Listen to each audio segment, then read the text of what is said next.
मित्रांनो, समूह साधन केंद्र समन्वयक केंद्र प्रमुख संदर्भात एक थोडक्यात मी इन्फॉर्मेशन देणार आहे. ती कोणती आपण या व्हिडिओमधून बघणार आहोत. व्हिडिओला लाईक आहे, सबस्क्राईब करा. चला तर 1/12/2025 ते 5/12/2025 या दरम्यान ऑनलाईन परीक्षा घेण्याचे ठरले होते. याची केंद्र प्रमुखाची परीक्षा ऑनलाईन घेण्याचे ठरवले होते.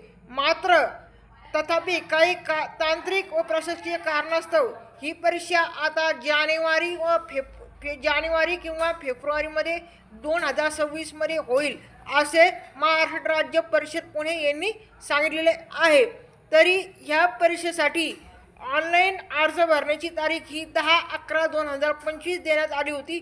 ती वाढून आता डायरेक्ट 1/1/2026 पर्यंत करण्यात आलेली आहे. आणि शैक्षणिक पात्रता अनुभव हे 1/1/2026 रोजी अंतिम समजण्यात येईल अशी एक नोटिफिकेशन महाराष्ट्र राज्य परिषद पुणे यांनी केलेली आहे. जर आता केंद्र प्रमुखाची परीक्षा ही जानेवारी किंवा फेब्रुवारी 2026 घेण्यात येईल असे महाराष्ट्र राज्य पुणे यांनी सांगितलेले आहे. याचा ऑनलाईन परीक्षेचा टाइम टेबल हा नंतर सांगण्यात येईल असे महाराष्ट्र राज्य परिषद पुणे यांनी सांगितले आहे. हा टाइम टेबल आल्यानंतर माझ्या व्हिडिओमधून सांगण्यात येईल. धन्यवाद.